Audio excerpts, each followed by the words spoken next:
Hello and welcome to study IQ. आज हम नज़र डालेंगे स्पेलिंग मिस्टेक्स पर। नाउ स्पेलिंग मिस्टेक्स एक ऐसा एरिया है जिसमें बहुत ज़्यादा एफर्ट नहीं लगता है, लेकिन उसके बाद भी ये एक नेगलेक्टेड एरिया है, इग्नोर्ड एरिया है। स्टूडेंट्स मैं देखता हूँ बहुत ज़्यादा प्रैक्टिस नहीं करते हैं स्पेलिंग मिस्टेक्स की, और उसका रिज़ल्ट ये होता है कि जब वो एग्ज़ाम में जाते हैं तो उनसे जो बेसिक स्पेलिंग्स हैं वो भी ठीक नहीं होती। तो ये मेरे ख्याल से ये फ्री के मार्क्स हैं, ये लो हैंगिंग फ्रूट्स हैं जो आपको प्लग कर लेने चाहिए।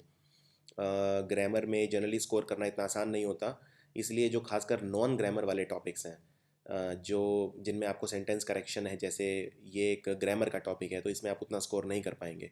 लेकिन ये जो स्पेलिंग मिस्टेक्स हैं या फिर पैराजम्बल्स हैं या वोकेबुलरी है, जो नॉन ग्रामर टॉपिक्स हैं, उनमें स्कोर करना काफ़ी आसान होता है। इसलिए आपको ये नंबर कभी नहीं छोड़ने चाहिए। आज की जो मेरी प्रेजेंटेशन है इसमें मैं कम से कम 60 से 70 ऐसे शब्दों पर ध्यान दूंगा जो बहुत ज़्यादा एग्जाम से पूछे जाते हैं। इनमें 50 तो बहुत ज़्यादा रिपीट होते हैं। तो जो स्लाइड के ऊपर लिखे होंगे वो एकदम करेक्ट स्पेलिंग्स होंगी जो आपको लिखनी है, और मैं अपनी कमेंट्री में आपको ये बताता रहूँगा कि इसमें इसको याद कैसे रखना है स्पेलिंग को, या इसमें ज़्यादातर जो गलतियाँ हैं वो लोग क्या करते हैं। तो शुरू करते हैं। सबसे पहली स्पेलिंग है कमेटी।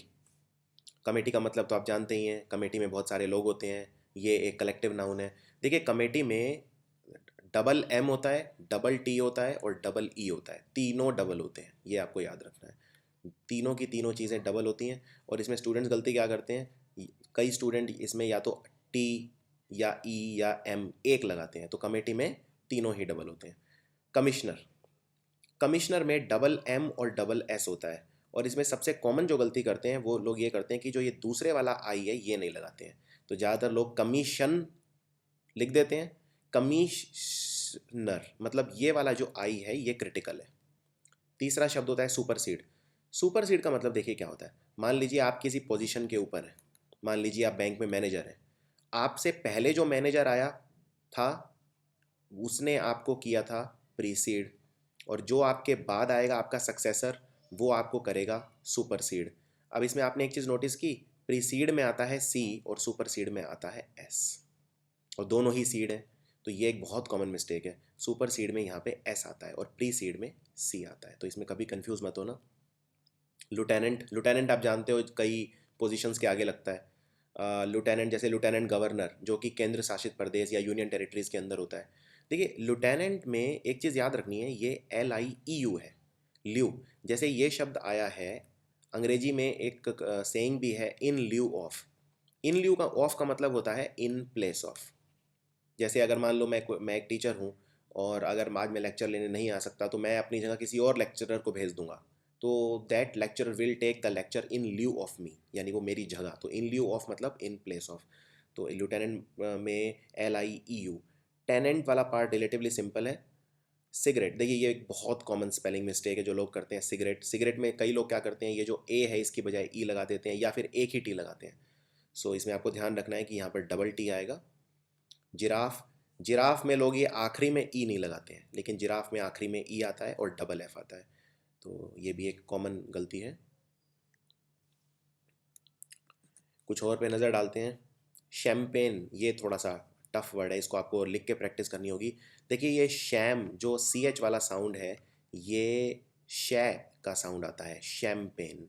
और पेन, यहाँ पर कंफ्यूजन ये हो जाती है लोगों को, क्योंकि पेन हम लिखते हैं जनरली ऐसे, लेकिन यहाँ पर आपको लिखना है पेन। तो पेन की स्पेलिंग है यहाँ पर PAGNE। एम्बेरसमेंट, एम्बेरसमेंट मतलब शर्मिंदगी, आपको अगर किसी काम में शर्मिंदगी महसूस करनी पड़े यानी एम्बेरसमेंट। देखिए एम्बेरसमेंट में ये डबल आर है और यहाँ पर डबल एस है, इसको आपको नहीं भूलना है, दोनों डबल आर है। ज़्यादातर लोग इसमें गलती करते हैं कि यहाँ पर आर या तो एक लगाते हैं, यहाँ पर एस। अगला शब्द है फ़ारेनहाइट। तो हम टेम्परेचर, आप जानते हैं तापमान हम नापते हैं सेल्सियस और फ़ारेनहाइट। फ़ारेनहाइट में कई लोग फ़ारेनहाइट को HITE लिखते हैं, हाइट, या फिर कई लिखते हैं HIET। और ये कन्फ्यूजन ज़्यादातर शब्दों में रहता है कि IE लगाएं या EI लगाएं। जैसे शब्द है डिसीव या कंसीट, और भी बहुत सारे शब्द हैं जिनमें आपको जनरली ये कन्फ्यूज़न होगी कि IE है या EI है। तो ऐसे खासकर ऐसे शब्द मैंने इस प्रेजेंटेशन में कवर किए हैं। अगला होता है कर्नल, जो आर्मी में कर्नल होता है, इसको लिखने का तरीका बिल्कुल अलग है, इसको हम लिखते हैं कॉलोनल। तो इसमें एक वैसे अंग्रेजी में शब्द ये भी होता है कर्नल। इस कर्नल का मतलब क्या होता है, जैसे जो खाने की जो अनाज होता है जैसे गेहूँ या जैसे चावल, उसके ऊपर का जो छिलका होता है उसे कर्नल बोलते हैं, kernel of wheat, kernel of rice. तो ये भी एक अप्रोप्रिएट शब्द है, लेकिन अगर आप आर्मी में बात करते हैं तो शब्द है कॉलोनल। एकोमोडेट, एकोमोडेट से वर्ड बनता है एकोमोडेशन, यानी आप कहीं पर रहते हैं। तो एकोमोडेशन में याद रखना है आपको कि डबल सी है और डबल एम है, दोनों ही डबल आएंगे। एकोमोडेट। अगला है एक्वेंटेंस। एक्वेंटेंस मतलब कोई भी पर्सन जिसे आप जानते हैं, जरूरी नहीं है कि वो आपका दोस्त हो, लेकिन हाँ आपकी उससे जान पहचान है, उसको बोलते हैं एक्वेंटेंस। तो एक्वेंटेंस में याद रखने वाली चीज़ है ये एक्वेन, इस पर आपको ध्यान देना है। टेंस तो रिलेटिवली, टेन वाला भाग तो रिलेटिवली आसान है। एक्वेंटेंस। आगे देखते हैं कैरेबियन। कैरेबियन आप जानते हैं कि कैरेबियन हम उनको बोलते हैं जैसे तट के जो पास देश हैं, जैसे वेस्ट इंडीज़ को हम कैरेबियन बोलते हैं। वेस्ट इंडीज़ ये जो नॉर्थ अमेरिका का हिस्सा है, जिनसे हम क्रिकेट भी खेलते हैं, जमैका, बारबाडोस। कैरेबियन में बस इतना सा याद रखना है आपको कि डबल भी आएगा, इसमें सिंगल भी कई लोग लगा के एरर कर देते हैं। डिफेंडेंट होता है जो आपका बचाव करता है, जैसे अगर सरकारी वकील माना जाए क्योंकि वो आपको बचा रहा है तो वो आपका डिफेंडेंट है। डिफेंडेंट में सबसे कॉमन गलती है, लोग लिखते हैं DENT, तो आपको DANT लिखना है। और इस तरह के बहुत सारे शब्द हैं, जैसे आगे एक शब्द आएगा सुपरिटेंडेंट। अब सुपरिटेंडेंट में DENT आएगा, तो आपको ये केयरफुल रहना पड़ेगा कि कहाँ पर DENT आएगा और कहाँ पर DANT आएगा। इसी तरह एक वर्ड होता है कमांडेंट। कमांडेंट जैसे आर्मी में कमांडेंट होता है जो आपको कमांड देता है, तो कमांडेंट में भी DANT आता है। डिसीव। डिसीव मतलब धोखा देना, किसी को चीट करना, तो डिसीव में EI आएगा, इसमें आप IE मत लिखना। अगला है फॉरफिट। फॉरफिट का मतलब होता है हार मान लेना। जैसे मान लीजिए मैं अगर कोई गेम खेल रहा हूँ और मैं उसमें अपनी हार मान लेता हूँ, यानी मैंने उसको फॉरफिट कर दिया है। तो फॉरफिट में कई लोग ऐसे लिखते हैं फॉरफिट को, लेकिन फॉरफिट में FEIT आता है। अगला गोरिल्ला। ये थोड़ा सा एक अलग शब्द है गोरिल्ला। देखिए यहाँ गोरिल्ला का मतलब गोरिल्ला जानवर नहीं है। अगर मैं गोरिल्ला जानवर लिखूँ तो उसकी स्पेलिंग होती है GORILLA, GORILLA।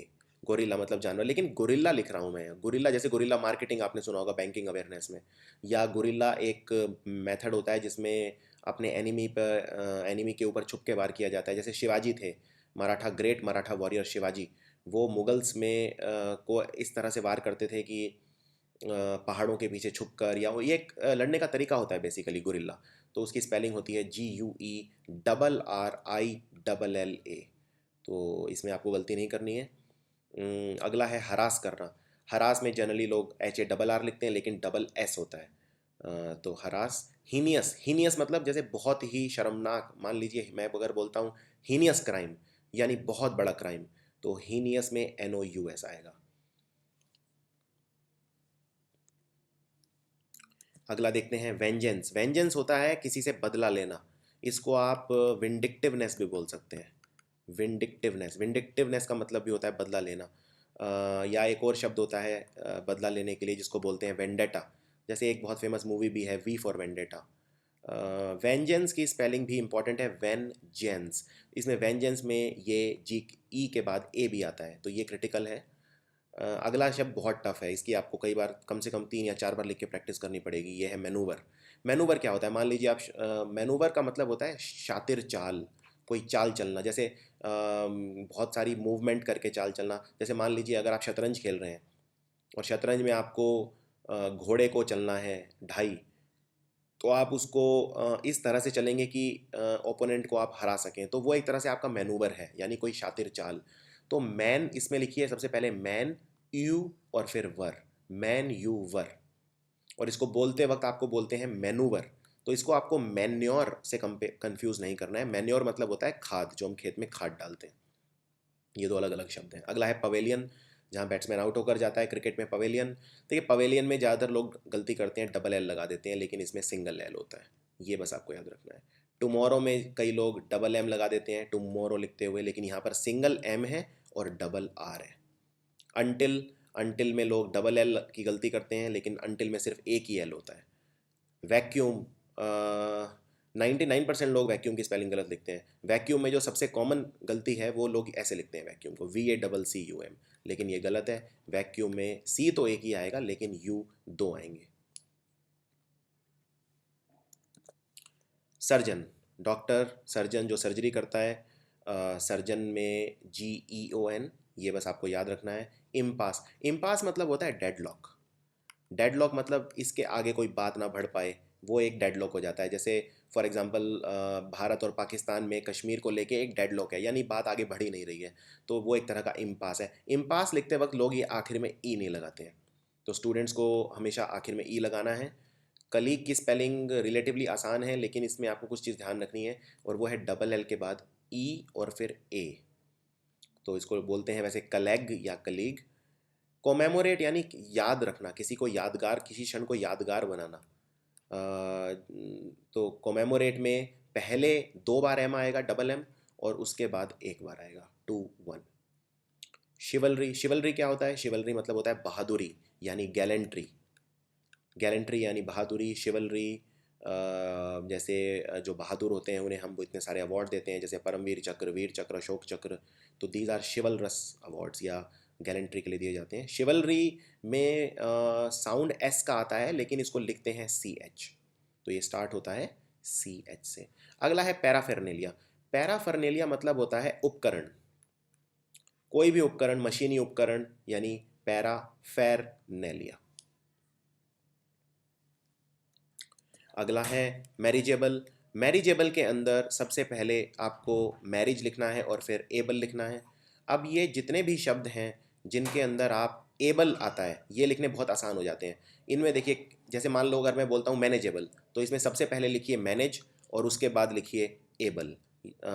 इसी तरह मैरिजेबल, मैरिजेबल में सबसे पहले लिखिए मैरिज और उसके बाद लिखिए एबल, बन गया मैरिजेबल। तो ये एक आसान तरीका है इसको याद रखने का।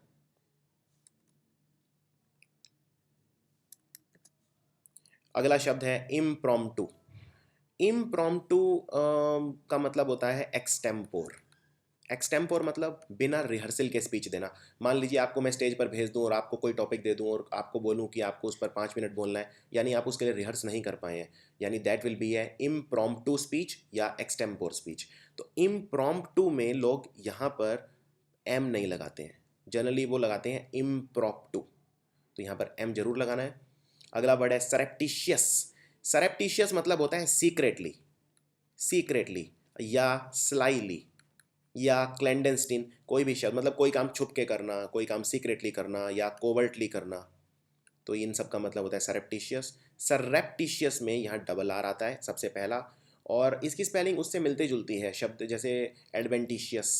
तो टीशियस वाले में साउंड एस का आता है, लेकिन उस एस को बनाने के लिए आप यूज़ करते हैं टीशियस। अगला है एग्जैगरेट करना।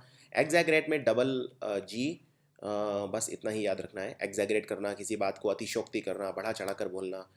अगला साइकेट्रिस्ट। साइकेट्रिस्ट तो हमेशा हर दूसरे साल ही एग्जाम में आ जाता है, किसी ना किसी एग्जाम में। साइकेट्रिस्ट में पी साइलेंट होता है, सबसे आगे जो पी लगा हुआ है ये साइलेंट है, यानी ये आपको बोलते वक्त इसका उच्चारण नहीं करना है। साइकियाट्रिस्ट, तो बोलते वक्त तो हम बोलते हैं साइकैट्रिस्ट, कैट्रिस्ट, तो ज़्यादातर लोग इसमें ये वाला आई नहीं लगाते हैं, क्योंकि लिखने में आता है ये साइकियाट्रिस्ट, लेकिन बोलने में आता है, उच्चारण करने में आता है साइकैट्रिस्ट, तो ये आई जरूर लगाना है। अगला शब्द है इटिनररी। ये थोड़ा सा टफ वर्ड है। इटिनररी क्या होता है? इटिनररी मतलब होता है प्लान। जैसे मान लीजिए अगर आप कहीं घूमने जा रहे हैं और आपने कोई ट्रैवल एंड टूर एजेंट वाले से कोई बुकिंग की हुई है, तो वो आपको एक प्लान देता है कि जैसे मान लीजिए डे 1 पे आप ये चीज़ें करेंगे या ये घूमेंगे, डे 2 पे आप ये करेंगे, मान लीजिए 4 दिन का आपका टूर है, तो हर दिन का वो आपको प्लान देता है, उसको बोलते हैं इटिनररी। तो इटिनररी एक महत्वपूर्ण शब्द है, ये भी आपको स्पेलिंग में आना चाहिए। इसमें इट ई ये वाला आई क्रिटिकल है, आई टी के बाद इटिनररी। अगला शब्द देखते हैं सॉवरन। भारत एक सॉवरन देश है। सॉवरन देश के पास अपना खुद का कॉन्स्टिट्यूशन होता है। सॉवरन जो देश, सॉवरनटी अगर आपको लिखना है, बहुत सारे शब्द ऐसे होते हैं जिनमें निटी लिखा जाता है। निटी को बोलते वक्त तो निटी ही आता है, लेकिन सॉवरनटी में निटी नहीं होता, सिर्फ निटी होता है, NTY। तो सॉवरनटी में सॉवरन NTY। अगला है प्रोनाउंसिएशन। इसमें जो सबसे कॉमन एरर लोग करते हैं वो ये, पहले प्रोनाउन फिर लिखते हैं सिएशन, प्रोनाउंसिएशन, लेकिन इसको प्रोनाउंसिएशन नहीं बोलते हैं, इसको बोलते हैं प्रोनंसिएशन। इसका प्रोनाउन यानी सर्वनाम से कोई लेना देना नहीं है, प्रोनाउंसिएशन यानी उच्चारण। अगला वर्ड है एंटरप्रेन्योर। एंटरप्रेन्योर हम बोलते हैं बिजनेसमैन, जो कोई नया बिजनेस स्टार्ट करता है, कोई नया कोई काम स्टार्ट करता है, उसे बोलते हैं एंटरप्रेन्योर। एंटरप्रेन्योर लिखने के लिए ऑन्ट्र, इसको आप, एक कॉमन मिस्टेक ये है एंटरप्रेन्योर, कई लोग लिखते हैं एंटरप्रेन्योर, नहीं ये एंटर नहीं है, इसको बोलते हैं ऑन्ट्र। ऑन्ट्र प्रेन्योर की स्पेलिंग रिलेटिवली आसान रहेगी, लेकिन ऑन्ट्र में आपको ENTRE लिखना है। अगला है ब्यूरोक्रेसी। आप अगर ये सारे एग्जाम क्लियर करेंगे तो आप ब्यूरोक्रेसी का हिस्सा हो जाएंगे, यानी ब्यूरोक्रेसी यानी government run by the officials. जो भी ऑफिस में बाबू काम करते हैं तो बाबू को बोलते हैं हम ब्यूरोक्रेट्स। तो ब्यूरो लिख के आप लगा दीजिए CRATS, ब्यूरोक्रेट्स। तो ब्यूरोक्रेट्स का जो सिस्टम ऑफ गवर्नमेंट होता है उसे बोलते हैं ब्यूरोक्रेसी। तो पहले इसमें ब्यूरो लिखिए, BUREAU, और फिर लिखिए क्रेसी। क्रेसी मतलब होता है गवर्नमेंट। जैसे आपने बहुत सारे वर्ड सुने होंगे जिनके पीछे क्रेसी लगता है, जैसे डेमोक्रेसी यानी government of the people, by the people, for the people, या aristocracy government by the nobles, या mobocracy government by the mob, या प्लेटोक्रेसी, बहुत सारे शब्द हैं इस तरह के। प्रिविलेज, प्रिविलेज में ऐसे नहीं लिखना है इसको PRE, प्रिविलेज PRI होता है, बस यही एक मेन गलती है इसमें, प्रिविलेज। और विलेज में ये बोलते वक्त विलेज आता है यानी गांव, लेकिन लिखते वक्त इसको लिखना है प्रिविलेज, VILEG। अगला है सिमेटरी। देखिए सिमेट्री दो शब्द मिलते जुलते होते हैं, एक होता है सिमेट्री यानी SYMMETRY, सिमेट्री यानी जो मैथ्स में हम यूज़ करते हैं, जैसे या साइंस में यूज़ करते हैं, जैसे बाईलेटरल सिमेट्री या रेडियल सिमेट्री। लेकिन यहाँ सिमेट्री का मतलब है मुर्दा घर, जहाँ पर डेड बॉडीज़ रखी जाती हैं, ग्रेव यार्ड कह सकते हैं आप इसे। तो सिमेटरी में CEMETERY। आगे बढ़ते हैं, ये थोड़ा सा मुश्किल शब्द है, कैमेलियन। कैमेलियन मतलब होता है गिरगिट जो रंग बदलती है, यानी गिरगिट के रंग बदलने को हम बोलते हैं कैमोफ्लाज। तो ये भी एक इम्पॉर्टेंट स्पेलिंग है अपने आप में, कैमोफ्लाज, CAMOUFLAGE, यानी रंग बदलना, चेंज वंस कलर। कैमेलियन में कई बार ये गलती होती है, लोग इसको कैमल लिख के फिर कैमेलियन लगा देते हैं, लेकिन इसमें याद रखना है ये कैमल नहीं है, ये कैमल में C के बाद H आता है, कैमेलियन। तो इसको एक याद रखने का तरीका ये है आसान। फ्लोरोसेंट यानी कोई चमकती हुई चीज़ जिसमें से फ्लोरोसेंस हो। फ्लोरेसेंट में आपको फ्लो, तो फ्लो के लिए आपको FLOU नहीं लिखना है, आपको लिखना है FLUO। और रेसेंट तो रिलेटिवली सिंपल है, फ्लोरेसेंट। अगला सुपरिटेंडेंट, ये वर्ड मैं कवर कर चुका हूँ। सुपरिटेंडेंट होता है इंचार्ज, सुपरिटेंडेंट, तो इसमें बस आपको याद रखना है डेंट में DENT है, लेकिन कुछ ऐसे भी शब्द मैंने आपको बताए हैं जिनमें DANT होता है, जैसे कमांडेंट। अगला है अप्रेंटिस। अप्रेंटिस वो होता है जो लर्नर होता है, जो सीखता है कुछ, तो उसको बोलते हैं लर्नर, यानी LEARNER, लर्नर यानी अप्रेंटिस, इसमें डबल P आता है। अगला है हेरारकी। हेरारकी होता है जैसे आप अगर मान लीजिए कोई ग्रेड 4 ऑफिसर कहीं पर लगते हैं, तो फिर आप ग्रेड 3 बनेंगे, फिर आप ग्रेड 2 बनेंगे, फिर आप ग्रेड 1, मतलब एक के ऊपर एक जो पद होते हैं उससे ऊंचे, उसको बोलते हैं हेरारकी। तो इसको बोलते वक्त आता है हेरारकी, कई लोग बोलते हैं, इसलिए हेरारकी जब आप बोलेंगे हेरारकी तो ये वाला R आप ओमिट कर देंगे, लेकिन ये याद रखना है इसको प्रोनाउंस किया जाता है हेरारकी। अगला है डिस्क्रिपेंसी। डिस्क्रिपेंसी होता है डिसिमिलैरिटी, तो डिस्क्रेपेंसी ये रिलेटिवली एक इजी शब्द है, लेकिन इसमें आपको डिस के बाद क्रेपेंसी लिखना है, डिस्क्रेप, तो ये यहाँ पर CRE होगा, डिस्क्रेपेंसी, यहाँ पर आपको के नहीं लगाना है। आगे देखते हैं, अनएकस्टम्ड। अनएकस्टम्ड यानी आप किसी चीज़ के अगर यूज टू नहीं होते हैं, so when you are not use to something that is called unaccustomed. Unaccustomed ने आपको बस ये याद रखना है, यहाँ डबल C आएगा, और कहीं पर भी कोई और डबल इसमें वर्ड नहीं है। अगला है एड्रेस। एड्रेस तो आप जानते हैं, लेकिन इसमें भी कई लोग गलती कर देते हैं, इसमें डबल D आता है और डबल S आता है। एक कॉमन गलती ऐसे है, एड्रेस लिखते हैं ऐसे, एड्रेस नहीं, इसमें डबल D आएगा। अगला है कैपिटल।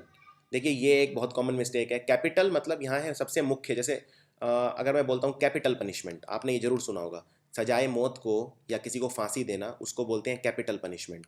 तो वो कैपिटल ये वाला कैपिटल नहीं है, CAPITAL। कैपिटल मतलब पैसा, या फिर किसी देश की राजधानी को भी कैपिटल बोला जाता है, वो कैपिटल है CAPITAL।